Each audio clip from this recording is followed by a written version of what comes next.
Hello focus. आज की story है ये कंपनियां इतनी जल्दी जल्दी बाई बैक करने में क्यों लगी हुई हैं। जब से ये बजट अनाउंस हुआ है तब से अक्टूबर से पहले बाई बैक की ये झड़ी क्यों लग गई है। लगभग 16 कंपनियों ने अपना बाई बैक जो है वो ऑफर कर दिया है स्टॉक मार्केट के अंदर। कुछ तो गड़बड़ है दया, ऐसा है क्या? पहले समझ लेते हैं बाईबैक होता क्यों है। बाईबैक होता है कि कंपनी को अपने पोटेंशियल पे थोड़ा कॉन्फिडेंस होता है और कंपनी का जो शेयर है वो अंडर वैल्यू ट्रेड कर रहा होता है, तो कंपनी अपना स्टेक बढ़ाती है। तो एक तो कारण होता है बाईबैक का ये।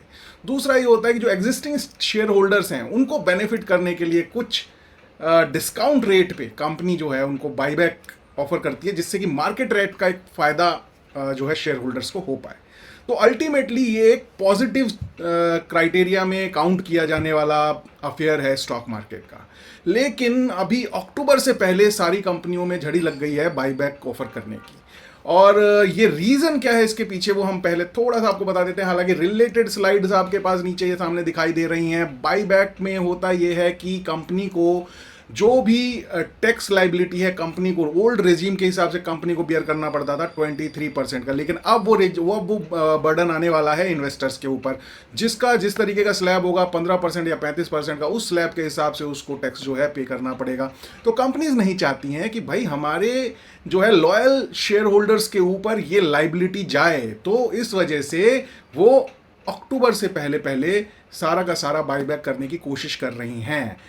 लेकिन क्या सब कुछ इतना ही खराब है इस पर्टिकुलर रिजीम में? नहीं, नए नए रिजीम के हिसाब से इन्वेस्टर्स के लिए भी काफ़ी कुछ है। उसके अंदर यह है कि जो भी इन्वेस्टिंग अमाउंट आपने उस पर्टिकुलर स्टॉक के अंदर लगाया होगा जब आपने उसमें एंट्री ली थी, उस अमाउंट को आप नए रिजीम के हिसाब से अपने लॉसेस के अंदर, कैपिटल लॉस के अंदर काउंट कर सकते हैं, और वो 8 साल तक कैरी फॉरवर्ड आप करके लेके जा सकते हैं। जब भी आपका कैपिटल गेन किसी फाइनेंशियल ईयर में दिखाई दे, सपोज आपने जिस कंपनी का बाईबैक आपने इंजॉय किया है उसकी एंट्री वैल्यू आपकी 1 लाख रुपीज़ थी, तो 1 लाख रुपीज़ का बेनिफिट आप कैपिटल लॉस के तरीके से दिखा करके कैपिटल गेन में एडजस्ट कर सकते हैं। तो ये एक अच्छा बेनिफिट है। तो अब ये देखना होगा कि अक्टूबर तक तो ये काफ़ी कंपनियां बाईबैक ऑफर लेकर के आ चुकी हैं कि अक्टूबर के बाद क्या रुझान रहेगा। क्या इसी तरीके से बाईबैक ऑफर्स आते रहेंगे और शेयर होल्डर्स को बेनिफिट करते रहेंगे? देखेंगे, ऑब्जर्व करते रहेंगे और देखेंगे आगे किस तरीके से माहौल बनता है बाईबैक ऑफर्स का।